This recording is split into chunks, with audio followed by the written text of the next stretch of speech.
O presidente da Câmara dos Deputados ontem, Arthur Lira, fez uma votação relâmpago e aprovou urgência do texto que equipara aborto a homicídio, Gustavo Fogaça. Eu vou somente primeiro fazer um contexto do que aconteceu ontem, né? E antes de dizer isso também eu quero falar um negócio que eu acho muito importante da gente botar aqui. O tema aborto, que é um tema referente a corpo feminino, deveria ser discutido primeiramente por mulheres. Homens não deveriam dar opinião sobre isso. Posso até fazer um adendo rapidinho aqui. Eu estou assistindo Friends de novo com o Paulo e ontem eu pedi para ele pausar num ponto exato. Eu disse, eu estava esperando esse momento para poder falar essa frase sem dar spoiler, porque ele não quer. É o momento em que a Rachel, grávida, precisa passar por um procedimento e o Ross diz, mas isso não é nada. E aí ela responde, não tem útero? Não dá opinião. Sim, é bem por aí. Bruna, eu acredito que deveria ser feita uma comissão que juntasse deputadas, senadoras de todas as forças políticas do país, pessoas ligadas a direitos humanos, à saúde, médicas, especialistas, pessoas ligadas à religião também, porque a religião quer opinar sobre isso. Ou seja, deveria se fazer uma espécie de super comissão suprapartidária, ecumênica, que juntasse todas as forças do Brasil, todas as ideias, todas as representatividades étnicas, sociais, apenas com mulheres, para se ter um debate profundo sobre esse assunto e sim ter um entendimento. Olha, no Brasil a gente pensa assim, tá? As mulheres pensam assim. E aí os homens vão atrás do que as mulheres indicarem que elas querem fazer em relação a esse assunto. Porque só o que a gente vê é um monte de barbudo achando que tem que dizer o que as mulheres têm que fazer com o seu corpo. O que aconteceu ontem foi de Aqui tem dois viés que a gente precisa trazer, tá? Primeiro que tem um viés político sujo, que é uma pressão do Centrão em cima do governo federal. O autor dessa PL é o deputado Sóstenes Cavalcante, do PL do Rio de Janeiro. Ele mesmo... Só vamos desfazer essa confusão. PL do aborto é o projeto de lei e o PL partido. Então, ele é do PL Partido Liberal, porque se falar PL pode confundir. Eu falei PL do Rio de Janeiro. Isso, então, sim, mas é que mas no começo foi falado o PL do aborto, que é o projeto de lei. Certo. Então, vamos lá.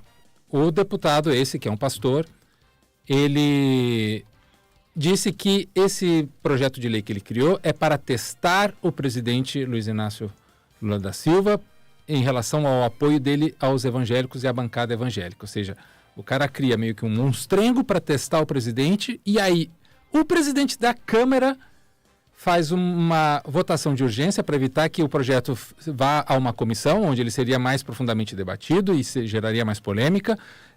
Ao fazer isso, ao botar em urgência, o projeto irá, na semana que vem, à votação no plenário diretamente, e aí, claro, o governo federal e a bancada de apoio do governo fica mais exposta na defesa lá no plenário. Vai ter que votar por sim ou não, e lá a força da bancada evangélica é muito mais forte.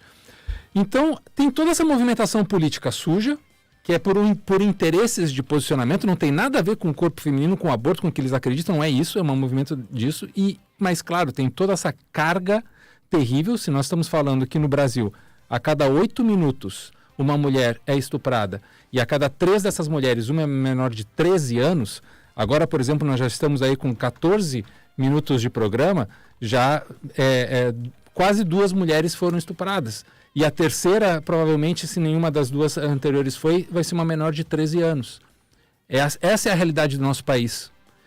E aí a gente vem com um projeto de lei aonde se diz que uma mulher que praticar o aborto por estupro, ela pode ser condenada até 22 anos, caso o juiz entenda isso. Claro, vai ficar na mão do juiz, mas aí todos os crimes do Código Penal, eles estão na mão do juiz, é por isso que há um prazo de pena mínimo e máximo para que o juiz se entenda.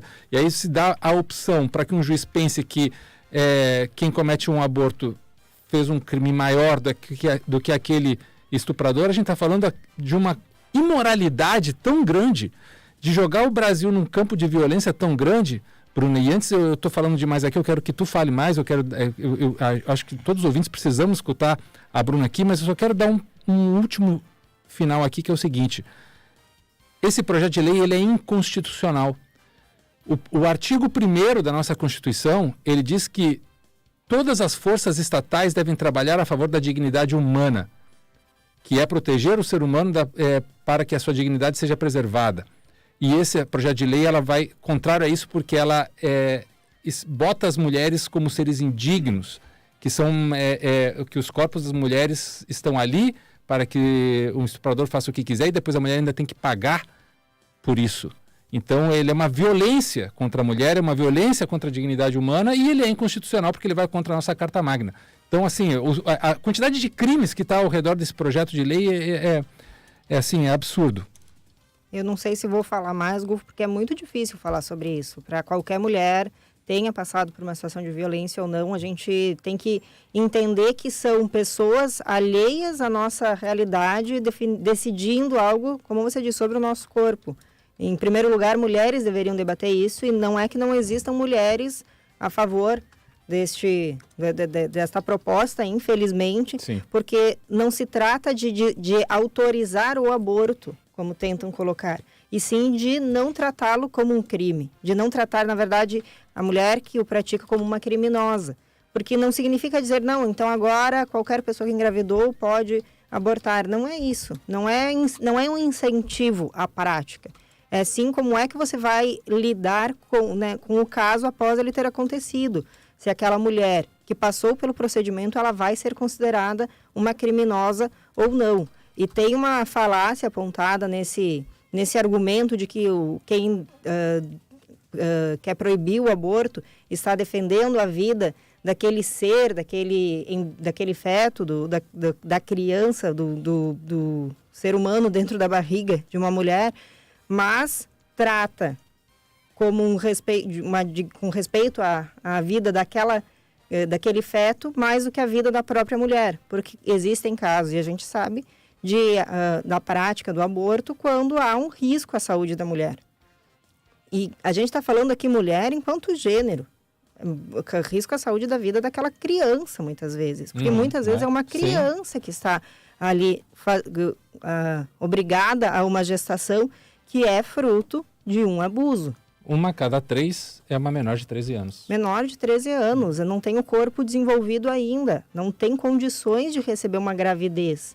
E está ali obrigada a levar adiante uma gravidez que, se acontece nessa idade, é fruto de um abuso sexual, de um estupro, porque não tem como dizer que foi consentido. A gente já tem, felizmente, esse entendimento de que não tem essa ideia de que ela quis. Não, ela não quis, ela foi obrigada, ela foi forçada pelo abusador que cometeu essa prática.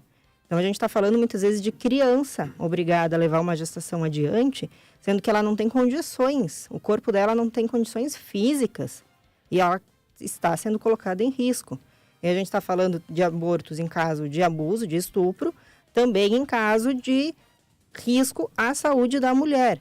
Então, esta proposta e esses argumentos colocados não são a favor da vida como tentam se colocar, porque se é a favor da vida e a vida da mulher está em risco, a vida da menina está em risco, então se proteja essa vida que já nasceu. Porque a ideia não é de aquele feto não tem ninguém que defenda ele. Não nasceu. Vamos partir desse princípio. Sim, a partir do momento que é gestado, já tem ali já tem a ideia de um ser ali, mas não é isso que está se colocando em discussão por estes homens que, como você lembrou, né, esse deputado ele foi à tribuna para dizer o presidente se comprometeu na campanha de que era contra o aborto, então vamos ver se ele é contra mesmo e se vai vetar. Ele, pessoalmente, pode ser contra o aborto. O Estado não tem que ter essa mesma opinião. Uma coisa é o presidente, Exato. Outra coisa é o Estado. E outra coisa, um homem não tem que ter opinião, se é a favor ou contra. Porque não é uma questão de opinião, vamos começar por aí, é uma questão de... Se a gente está falando de saúde pública, a gente está falando que, assim, permitir o acesso a este procedimento de maneira controlada, aí é uma questão de saúde pública, não é uma questão de opinião, sou contra ou sou a favor. Se o projeto é inconstitucional, ele tende a cair no Supremo ali adiante, não? Mas vou até trazer aqui a mensagem que nos mandou o Alexandre Reichelt aqui, depois do Bom Dia. Ele coloca, né, uma PL absurda, um projeto de lei absurdo. Espero que pare no STF por ser inconstitucional. Ele até cita o Reinaldo Azevedo, que falou isso ontem no programa. E que vai ser aquela choradeira de que o STF legisla, que não seria a sua função. quando ele, na verdade, só age quando é provocado. E terá que ser provocado. Porque, Sim, na verdade... quando corrige bizarrices aprovadas pelo Congresso, né? Também, quando anula, quando, enfim, a gente tem isso. Esse caso em específico, ele começou a ser debatido, acho que no ano passado, quando o Conselho Federal de Medicina, então, edita uma resolução dizendo que não se pode praticar o aborto, a interrupção da gestação, porque também pode ser usado esse termo, né?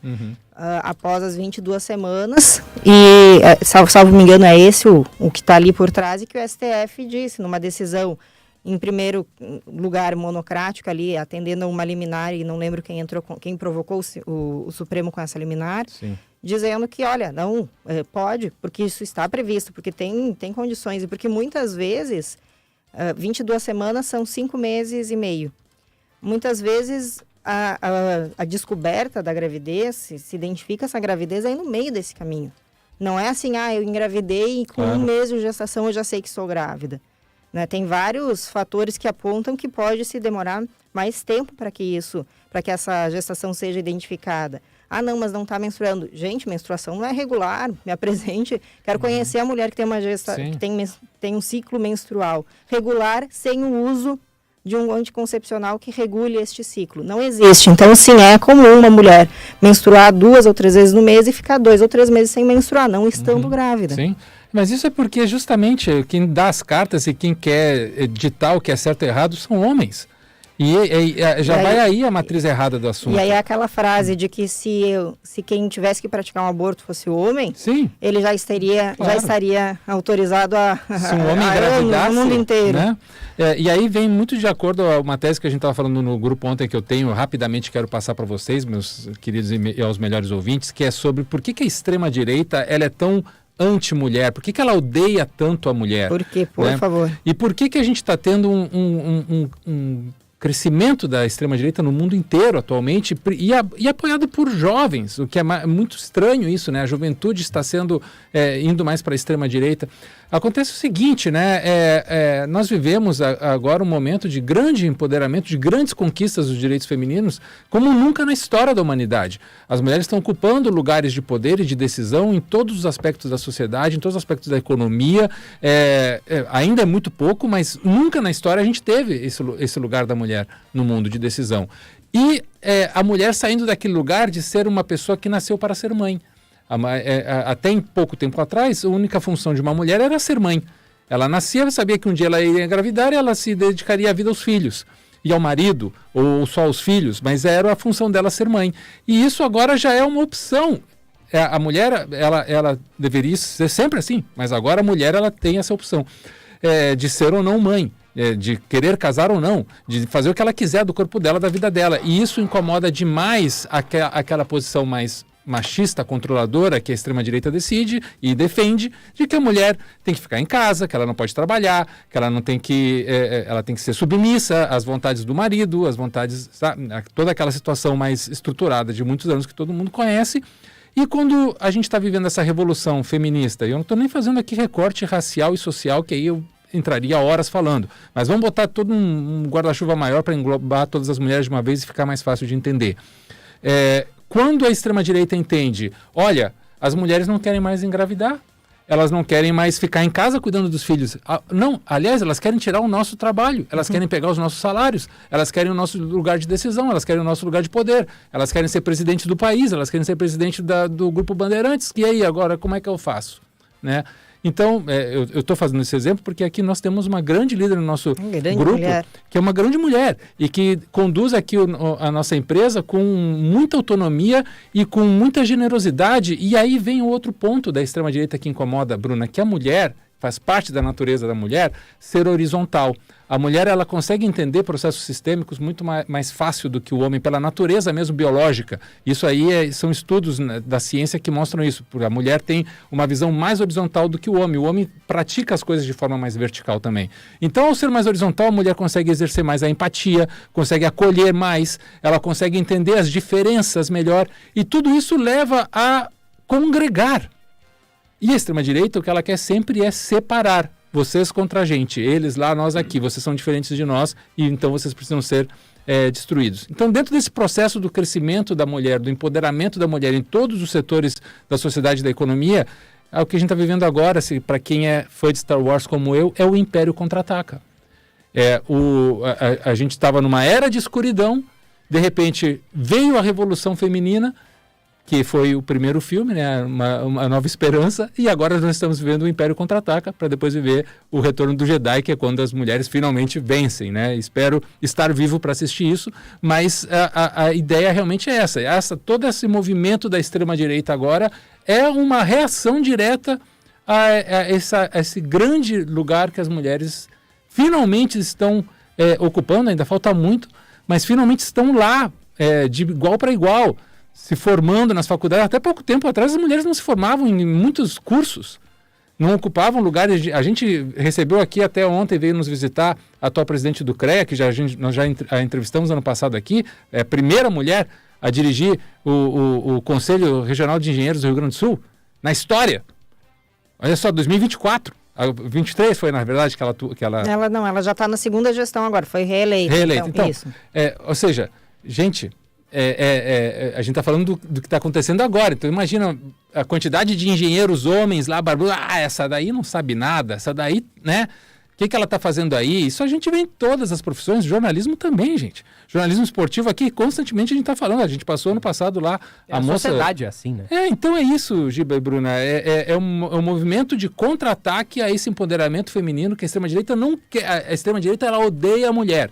Ela quer que a mulher fique lá no cantinho, que ela seja mãe submissa, que ela atenda aos desejos do homem dela para o que ele quiser e não para o que ela quiser, ela não tem opinião. E é isso. E tem muitas mulheres que infelizmente não têm essa consciência e apoiam isso, porque elas não têm a consciência do lugar delas ainda. Vale a mesma coisa para negros que são racistas, por exemplo, que não têm a consciência racial, ou homossexuais que são homofóbicos.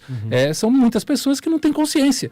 Então, infelizmente, o momento agora é esse de combate. E uma pele como essa deve ser combatida. E não importa se você é de direita ou de esquerda, isso é uma violação aos direitos humanos, à dignidade humana. E a gente não pode empurrar o Brasil para esse poço de violência que será uma aprovação de uma pele dessas. E nós queremos saber a sua opinião, ouvinte.